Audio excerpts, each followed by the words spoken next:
Assalamualaikum warahmatullahi wabarakatuh. Perkenalkan, nama saya Megayanti, NIM 2011-368, kelas akuntansi A2. Di sini saya akan memaparkan materi saya, yaitu sistem operasional bank syariah.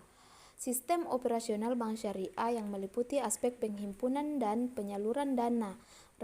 Relevansi bab ini adalah sebagai landasan untuk memahami model interaksi antara bank dengan nasabah yang tidak bertentangan dengan syariah.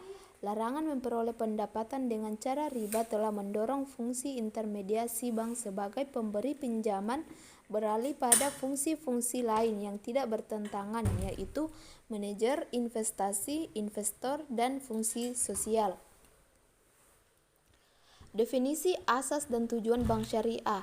Dalam pasal UUD nomor 21 tahun 2008 disebutkan bahwa bank adalah badan usaha yang menghimpun dana masyarakat dalam bentuk simpanan dan menyalurkan kepada masyarakat dalam bentuk kredit atau bentuk-bentuk lainnya dalam rangka meningkatkan taraf hidup rakyat banyak. Fungsi bank syariah. Berdasarkan pasal 4 UU nomor 21 tahun 2008 tentang perbankan syariah disebutkan bahwa bank syariah wajib menjalankan fungsi menghimpun dan menyalurkan dana masyarakat. Bank syariah beragam skema transaksi yang dimiliki dalam skema non-riba, memiliki setidaknya 4 fungsi, yaitu pertama, fungsi manajer investasi, kedua, fungsi investor, 3, fungsi sosial, 4, fungsi jasa keuangan. Sistem operasional bank syariah. Pertama, sistem operasional bank syariah dimulai dari kegiatan penghimpunan dana dan masyarakat. Dalam penghimpunan dana dengan skema investasi dari nasabah memiliki dana syaibul ma'al, bank syariah berperan sebagai pengelola dana atau biasa disebut dengan madrib.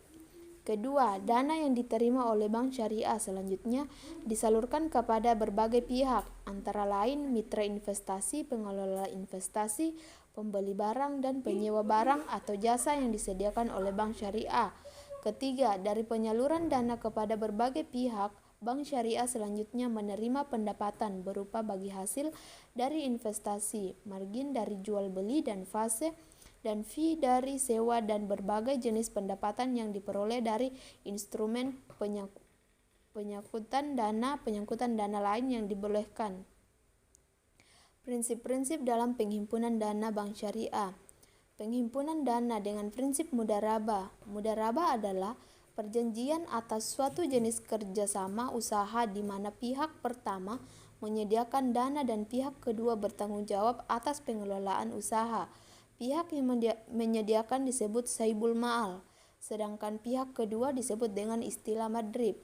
Dalam penghimpunan dana dengan prinsip mudharabah mutalaka, kedudukan bank syariah adalah sebagai mudarib atau pihak yang mengelola dana, sedangkan penabung atau deposan adalah pemilik dana atau saibul ma'al pada dalam neraca bank syariah. Yang kedua, tabungan mudharabah. Tabungan mudharabah adalah simpanan yang penarikan hanya dapat dilakukan menurut syarat tertentu yang disepakati, tetapi tidak ditarik dengan cek atau alat yang dipersamakan dengan itu. Sifat dana pada tabungan wadiah bersifat titipan, sedangkan sifat dana pada tabungan mudharabah bersifat investasi, tetapi pada tabungan mudharabah tidak dijamin dikembalikan semua. Prinsip pengeluaran dana bank syariah. Penyaluran dana bank syariah dilakukan dengan menggunakan skema jual beli, skema investasi, dan skema sewa. Skema jual beli memiliki beberapa bentuk, yaitu mudharabah, salam, dan istisa. Skema investasi terdiri dari 2 jenis, yaitu mudharabah dan musyarakah. Sementara itu, skema terdiri dari muntahiyah bitamlik. Prinsip jual beli. Prinsip jual beli terdiri atas 3, yaitu murabahah, salam, dan istisya. Jual beli dan skema murabahah. Jual beli dengan skema murabahah adalah jual beli dengan menyatakan harga perolehan dan ketentuan yang disepakati oleh penjual dan pembeli. Skema ini dapat digunakan oleh bank untuk nasabah yang hanya memiliki suatu barang, sedang nasabah yang bersangkutan tidak memiliki uang pada saat pembelian. Jual beli dengan skema salam. Jual beli dengan skema salam adalah jual beli yang pelunasannya dilakukan terlebih dahulu oleh pembeli sebelum barang pesanan diterima. Jual beli dengan skema istisya. Jual beli dengan skema istisya adalah jual beli yang didasarkan atas penugasan oleh pembeli kepada penjual yang juga produsen untuk menyediakan barang atau suatu produk sesuai dengan spesifikasi yang disyaratkan pembeli dan menjualnya dengan harga yang disepakati. Prinsip investasi. Prinsip investasi dalam pembiayaan oleh bank syariah terdiri atas investasi dengan skema mudharabah dan investasi dengan skema masyarakat. Investasi dengan skema mudharabah, investasi dengan skema musyarakah. Prinsip sewa. Prinsip sewa terdiri atas dua skema, yaitu skema ijarah dan skema ijarah muntahiyah bitamlik. Sewa dengan skema ijarah, sewa dengan skema ijarah muntahiyah bitamlik. Prinsip-prinsip dalam pelaksanaan fungsi jasa keuangan perbankan. Prinsip wakalah, yaitu wakalah berarti penyerangan atau penyeleksian atau pemberian mandat. Wakalah adalah pelimpahan kekuasaan oleh seseorang atau muwakil.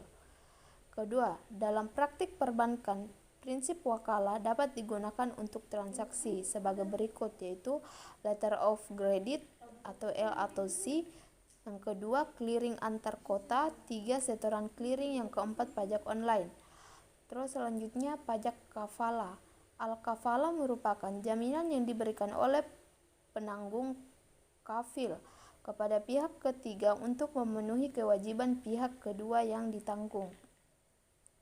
Prinsip hawalah adalah pengalihan utang dari orang yang berutang, muhil, kepada orang lain yang menanggungnya, muhal alai.